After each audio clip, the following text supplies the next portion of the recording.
You're not supposed to fall in love with a man who nearly burned down his own life, I told myself. But when he whispered, just one night, if I walk out free, I'll give it to you, I knew I was already ruined.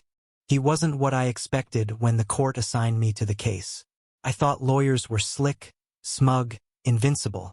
But the man slumped in that orange jumpsuit, dark circles under his eyes, his cuffed hands twitching with shame, was none of those things. His name was Adrian Cross, once a brilliant defense attorney. Now he sat across from me, a broke paralegal with a closet full of unpaid bills, begging for someone to believe he wasn't the monster the media made him out to be. You know what they say about fallen angels, he said, not looking up. We hit the ground harder. I didn't mean to care. I wasn't supposed to. But I did. And I fell too.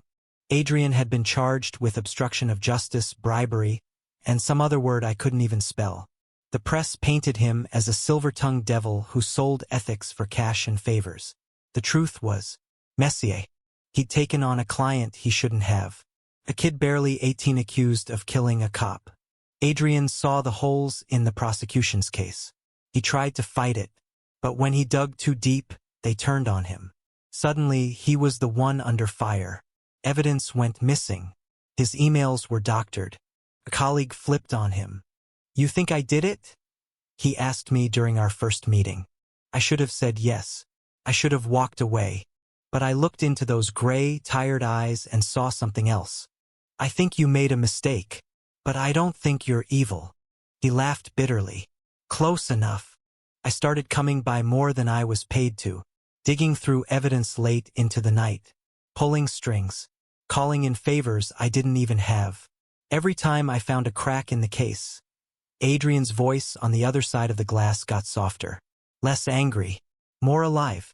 We started joking, then talking, then sharing things we weren't supposed to, like how he missed his dog, how I hadn't touched another man in 3 years, how jail makes you forget what warmth feels like. One night, when the security guard stepped away, he whispered through the phone receiver, "If you get me out of this, I'll give you anything you want." I snorted. What do I want from a disgraced lawyer with no money? He leaned closer to the glass. You've seen me at my worst. If I ever get back to being myself, I want you to have the first good night. I felt it in my gut. That was the moment I stopped helping for justice and started helping for him. The trial was a circus. Prosecutors painted him as a corrupt mastermind. Vittneseslied. Reporters swarmed the courthouse like vultures.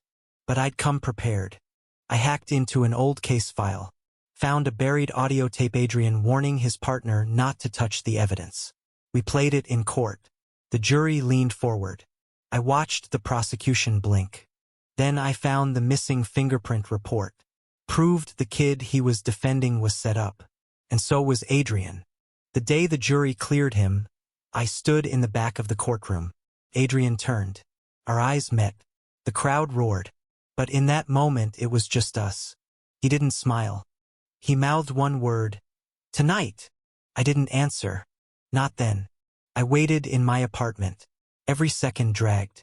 I didn't know if he'd show. At 10:43 p.m., there was a knock. He stood there in jeans and a wrinkled t-shirt, hair still damp from a shower somewhere. Free.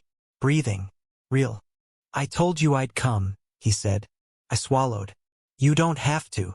He stepped in anyway, closed the door behind him, took off his jacket. I want to. It wasn't about sex. Not really. He kissed me like a man who hadn't felt safe in years, like I was the only anchor keeping him from floating off. We touched carefully, slowly, both of us scarred, both of us terrified. At one point he froze, head against my chest, breathing like he was trying not to fall apart. You okay? I whispered. No one's touched me like this since before the case, he said. Since before I forgot who I was. We didn't sleep much. We didn't speak much either.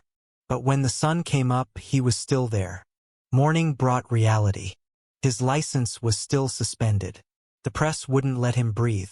He had nowhere to go. So he stayed. One night became a week. Then a month. He cooked breakfast. I made coffee. We took walks when we could. He made fun of my playlists. I taught him how to fold laundry like a civilian. But it wasn't perfect. Some nights he woke up screaming. Some days he stared out the window too long.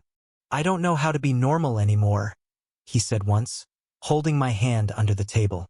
"Good," I replied. "I don't like normal." The world didn't forgive him overnight. But little by little it stopped watching. He started volunteering at a legal aid clinic, helping kids like the one he'd once defended. People began to whisper less when they saw him. And me? I realized I didn't just save him from prison. He saved me too. From loneliness, from hopelessness, from thinking I'd never matter to someone. One evening, as we stood brushing our teeth side by side, Adrian looked into the mirror and said, "You know I meant it, right?" I spat into the sink. Meant what? That night. The promise. I turned. "You've already given me more than that." He shook his head, eyes shining. No. "That night was yours. But I want every night after to be ours." And then he knelt, toothbrush still in hand, and said, "Will you let me stay? Not just as your guest, but as your future?" Sometimes love doesn't knock politely. And if you're lucky, it stays. Not just for one night, but for all the ones that follow. Thank you for listening. Don't forget to like and subscribe to stay updated with the latest videos.